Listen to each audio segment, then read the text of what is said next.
Afternoon, everybody. As Iggy says, I'm here to talk about, apparently yet again, the human factor.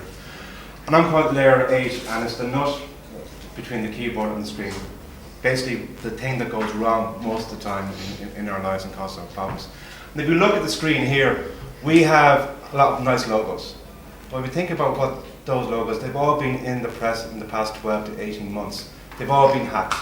And they're all relatively large organizations. And dare I say it, the dreaded APT has been there. Everybody's been hacked by the APT in this scenario. Be it Aurora, be it Night Dragon, even Stuxnet. They've all hit the headlines. But if you look again even further into the root cause, it's not just technical issues that have caused these breaches. These statistics here show us, Verizon, now I've done this slide last week. They have their new data breach investigation report. If you don't read it, you should do. It's some great material in that report. It's free, and you don't have to sign up for any spam or anything else like that. There's some great material in it. But last year's report investigated that 48% of breaches were caused by insiders. Now, they're not saying that 48% of your staff are out hacking your systems. What they're saying is that 48% of your staff, or 48% of the breaches, were due to people being willingly or unwillingly duped into doing something that caused the breach. Symantec say 90% of all malware requires some sort of human interaction. Microsoft even say that 95% of all malware attacks on the Windows platforms will be mitigated if nobody had admin access to their machines. So, in your own organizations, how many of your users have local admin access to their laptops or to their PCs, simply to make things easier? Well, we're making things easier for the users, but we're also making things easier for the bad guys as well. Mandiant, who are, if you're not familiar with them, are a US organization. They provide managed security services. One part of it is in incident response. And their investigations and results, 100% of all APT style attacks root cause have been humans as well. Ernst & Young survey from last year say 64% of all organizations have an issue with security awareness programs. They can't get them right. And 3 times as many breaches are being caused by accidental insider activity than malicious. So what we have here is the common thing, is the human being. It's the user. Okay, we might have 0 days, or for our American friends, O days, but the chances of you being hit by a 0 day or an O day are relatively minute unless you're working in some large multinational or somebody that has a lot of precious information that people want to get their hands on. Most breaches have been by simple patches that have not been applied, and as I said, caused by people who've been doing things. So obviously, as I said, people are the weakest link.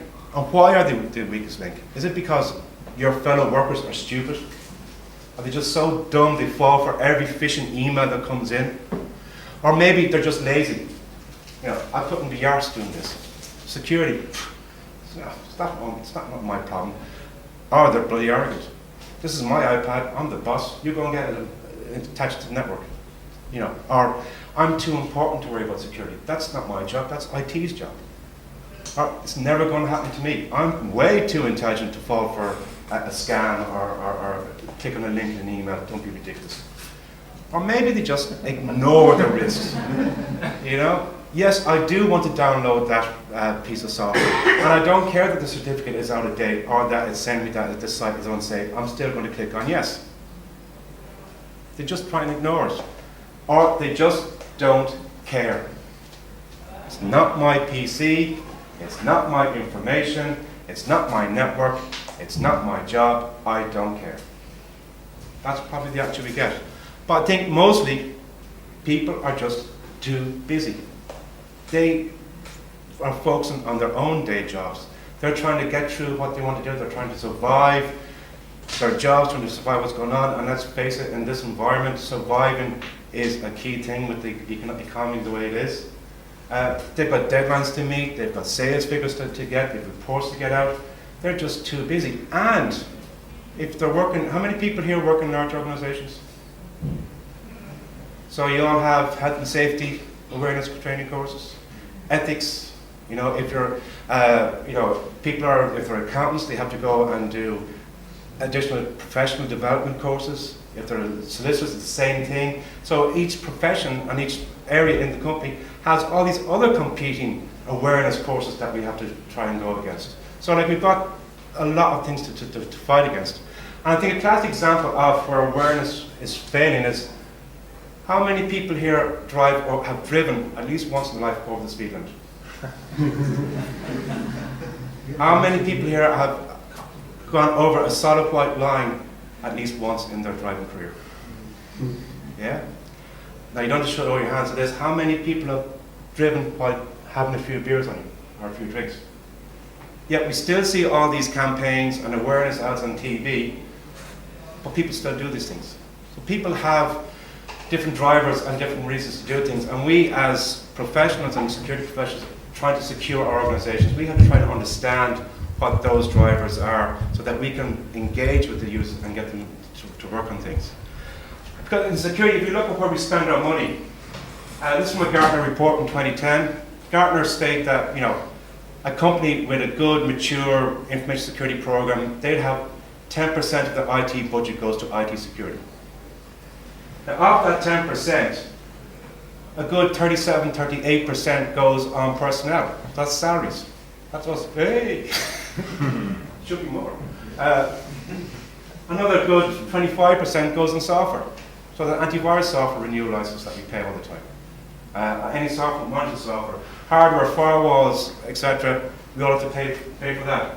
Outsourcing 10%. And then this little one down here, consulting, it's only 9%. You all should be spending more on consultants, by the way. You really should. But that 9% also includes security awareness.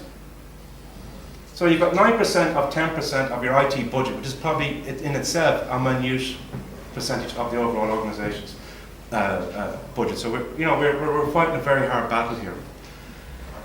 But our focus is obviously wrong. Like, we're spending all this money up here, but the problem is not the technology. Well, it is technology, like there's bugs and stuff, but the real problem is the people. So our focus is wrong. We're spending the money in the wrong place, or if we're spending the money in security awareness, we're not getting the value back out from it. If you look back at all those organizations, Google, Adobe, Juniper, ExxonMobil, etc., they're big organizations. They do have security awareness training programs in place. They do have dedicated IT security people, yet they still got breached. So is the money being spent in the wrong place? And if it is being spent in security awareness, is it not being spent properly? I think the problem is, who has been on a security awareness training program? Who's found them really engaging and wonderful and exciting? They're very entertaining, but for all the wrong reasons. Yeah. And if you take this audience here, we have to go on security awareness training courses for our jobs. But we know what the stuff is, but we have to do the course anyway. And yet we get the same course that probably the person in HR or the person in accounts or the person in sales is going to get. So the content is not aimed at us and we find it boring. I think if we find it boring and we live, eat and drink security and IT, how does the poor person in sales or HR or the admin department feel about this stuff? Oh God, not another bloody course. And IT, I don't really care about. And the other problem is it's how it's delivered. Like, is it classroom type or lecture type, workshops, or online type scenario, yeah? Videos, yeah. And again, with all due respect to our American friends, probably an Americanized version of the product with American accents and all the, you know, Scottish. But you know, the delivery mechanism is probably not the wrong one for that particular audience as well. Or the trainers aren't trained particularly well. I've seen training courses where, security awareness training courses, where the trainers don't know the subject.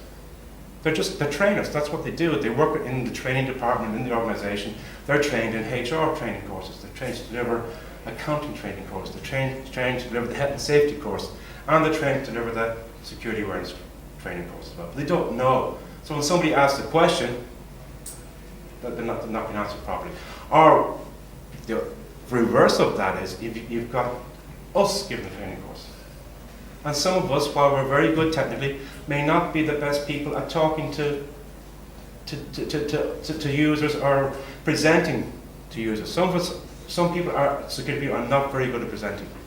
Yeah, we don't deliver properly, or we have very monotone voices, and we talk like this, and people just turn off. So the content can be very important. We fail to engage the users, or we miss the mark.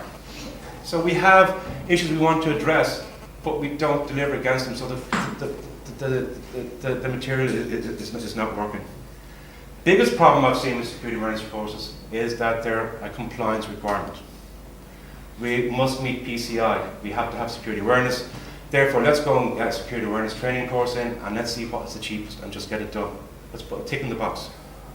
Or security awareness training, oh yeah, tell you what, 10-minute presentation during an induction course, that's it. Or let's coerce people to do it. Anybody working in an organization where if you don't do your security awareness training course and it's recorded and you pass the little exam at the end, you don't get your paycheck? Yeah, one or two companies I know, for your end of year annual review where you're going to get your salary increase, if you don't do your security awareness training course, you don't get your salary increase. Now you might think that's a great idea. That's forcing people to do the training course. But all they're doing is just going through and just clicking the answers, get it done and over and done with. I know one company, and the team in the IT department, as it turns out, they have annual security awareness races where they all sit down together, all start the course together, and whoever finished the course first is the winner. And it's just click, click, click, click. They're not absorbing the content, they don't really care. So we have this, let's just get it done and overdone with it. So that, let's be compliant with it. The other issue I found, and that's why I mentioned was it an American Voice and stuff, is that a lot of these, particularly online training content, is done by US organizations. And it refers to federal law and Sarbanes-Oxley. I'm based in Dublin, Ireland. We don't have a federal state in Ireland. Well, maybe after our economic disaster, we'll be reporting to Berlin quite soon, but it doesn't relate to what we're doing. It doesn't talk about data privacy stuff, which is very important for a lot of our organizations here. But yes, because it's cheap, it ticks the box, we'll take it on board. Or it doesn't, even not take away the law, it doesn't take the cultural issues into account. And if you're working for a large organization that is multinational, that has offices throughout the world, you've got different cultures and different to try and deal with. People in China have different drivers and different culture than people in UK and Ireland. Likewise, even in the US, there are similarities, but there are subtle differences that if you don't tune the content to meet those differences, you can fail to engage with people because of that. And we don't measure. I'm management, and the whole thing is, you can't manage what you can't measure. But it is true. If you're not sort of saying, how successful is this training course? Is it delivering what it's supposed to be delivering? How can you tell how good or bad it is? And then the worst thing is, you've managed to get your budget for your security awareness training course. You've delivered it. You're now going back to management saying, we need to run another one for next year. And the management go, well, why? Prove to us that the money was well spent. And you're going, well, hey look, they all have fill in the forms. It doesn't work. Management want to see what value they're getting, and if you can't measure the value or what you're getting back from the course, it's not going to work. But mostly, folks, we just hope it works. We send it out there, and we go, oh please God, let them do it. Let it sink in there in some way, shape or form, and maybe subliminally, next time they get a phishing email, they go, oh yeah, that's what they're talking about. And that's what we wait. So, securing the nut, I think we have to take a much more strategic way with it, right? And anybody familiar with ISO 27000, you're probably familiar with this type: plan, do, check, act type scenario. And people say, yeah, that's a whole lot of rubbish and crap, but it does make sense. If you don't plan what you're doing, if you don't prepare, you're not going to be ready for it. And then implement what you're going to do, put it in place, get it working, measure, review how well that is working. And based on that feedback, maintain it, see if anything can improve, and feed that back into your planning again. And this constant cycle where over time and over a period, you should be improving what you're doing. So at the planning stage, you need to make sure you go and get senior management support. And that is not the CEO signing a note that you have written, and then he sends it out to everybody. Thou shalt go on the security awareness training course because it's important. And then they go on the security awareness training course. If they're going to support this, you have to get their commitment, both from giving you the resources you need to do it, and they have to go on the courses too. Like, I know a lot of organizations, management don't go on these training courses. I think that's where it's failing. They're not leading by example. How do you expect staff to take the thing seriously if management aren't going to take it seriously? Be prepared. Do your research. What is your audience going to be like? Have you got a young audience? Are you working for an IT company like PayPal or something like that, which is a predominantly younger generation who are familiar with IT, who know the technology, who know the phrases and the terminology? Or have you got people like me who are older and are probably technophobic and the two-finger hand-typing typists who don't know what, can barely spell email, never mind worry about how it all works together. So how is it prepared? What legal issues do you have to think about? What cultural issues do you have to think about? Have you got remote users? How are you going to address the remote users? Do you bring somebody in for one day, somebody in the Outer Hebrides who's a remote user? You have to come into the London office for your security awareness training course. It's a bit of a waste. Our teleworkers, how do you get them in as well? So you need to be prepared of what's going on. Develop a strategy to figure out how am I going to get this delivered out to meet the requirements that we've just identified. So if you've got people who are remote workers and teleworkers in different jurisdictions and different cultural backgrounds, or different scenarios, how are we going to deliver it? Should we develop courses and the content specific for the different type of audience? So if you're going to give a security awareness training course to the IT people, well, at least treat them with the respect that they know what IT stands for, and develop the course for that. If you're going to talk to somebody in HR, take into account that they may not be as IT savvy, and adjust the course accordingly as well. Make sure you've got budget. I know that's very, very tough, but make sure you've got plenty of budget. And it's a dedicated make sure it's a dedicated budget and you've got plenty of money. Because you're going to need to deliver this properly. Any job, like any job, it has to be done properly. You need the resources to do it. And ideally, it should be a set budget each year. That's not just whatever's left over from the IT security spend, we put that into the security awareness campaign. Have it as a set item in your annual budget agenda that you can have it first. And then select the appropriate tools. Make sure you have the right thing to do the right job. If you've got remote users, make sure you've got that in place. Are you going to deliver it in a classroom style? And if you have a classroom style, how are you going to get people into the room? How many people per time are you going to do it? Have you got the trainers trained properly? Are they able to deliver the content? Do they know the content? And can they support the issues that are there? I said earlier on, consider the different cultures. Again, if you've got different jurisdictions, they have different laws. So if you've got people based in Europe and people based in Australia and people based in Canada and the US, well, for example, there's different privacy laws and regulations in each of those jurisdictions. Make sure you take them into account for what's been delivered. And try and take into account the cultural, the society that they come from and what issues they may have there as well. I always try and make sure we hook the audience. If you don't give a hook that the people are going to hang on to and engage with, well, you're going to fail. So often when I'm giving the training courses, I go, okay, you're here because you're supposed to be here. But what you're going to learn here will save your computers at home. The security awareness training you get here will keep your PCs safe at home. Or try and figure out what is the consequence of security breach for the organization. They may not care about corporate data getting lost, but try and see what does that mean in real terms to them. I was given a training course to a security company that does a lot of cash in transit. And reviewing the course, I could see that people weren't engaging until they didn't understand what the impact of a breach could be. But when you told them that a potential breach could have information in the hands of criminals who could then ambush a cash van and their colleagues could be in harm's way, well, that put a completely different context onto the security of the information.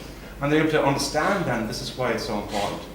Trying to talk about data and information in abstract terms is not going to hook the audience. We need to try and make sure they understand what the impact of a breach could be onto them or onto the organization itself. make sure you've got regular communication going through as well. And that can be post the course, you know, you've got feedback forms from staff, feedback forms from the staff management when they've come back from the course. Or we try and help and you get the organisation's internal structures to help you. If you're working for a large organisation, you've got a HR department. They're supposed to be good with humans. It's in the title. Sales and marketing. They're supposed to be good at marketing. PR and public relations. Engage with them and see how can you use them to promote your security awareness program and sell it to the humans in the organisation. So once they're all, you know, you've got that expertise on board, you can help push it out. And maybe, you know, you constantly continually reinforce the message, because somebody coming to a security awareness training course today may not remember what you were talking about 6 months down the road. So reinforce the message, potentially by using posters or the usual gimmicks around the place, but they can work if they're done properly. So make sure your communication strategy takes all that into account as well. So we talk about some, you know, and give the feedback to the users, and also make sure you're adaptable to new threats or new issues should they arise, and that you can bring that out and communicate that out to the users in a quick and effective manner. Review and measure how effective your program is. Right? Now, that's the best I can do without a mankini, okay? But if you don't measure how effective your program is, as I said earlier on, you can't manage it. So how effective is it? And how do you measure how effective it is? Well, see what impact that has had maybe on the number of issues reported to your support desk after the security awareness training course. And you may be surprised, you're probably going to get an increase in password resets, because people do go and use complex passwords, but they then forget about them. Or they might start suddenly, you might have a sudden increase in incidents because people are now reporting things and more aware about it. And they're good things you can use to measure how effective your program is and see has there been any impact on your information security, and then alter it accordingly. Take the information and then feed it back in. If it's not been effective, try and fix what the problem is. Maintain your program. It's like a machine. If you don't keep that machine well oiled, it's going to fail and you're not going to be able to do what you should.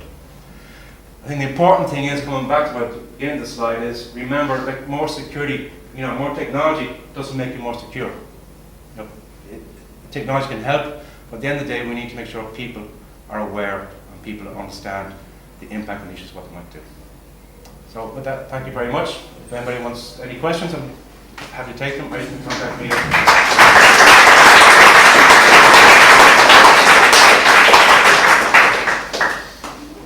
Any questions? Yeah. Did we say that user education is an issue for today, but possibly not for 20 years from now, when the generation that's being born today already understands technology and IT and all of that? I think the generation born today will understand technology and generation better than we have done, but I do think they may not understand security.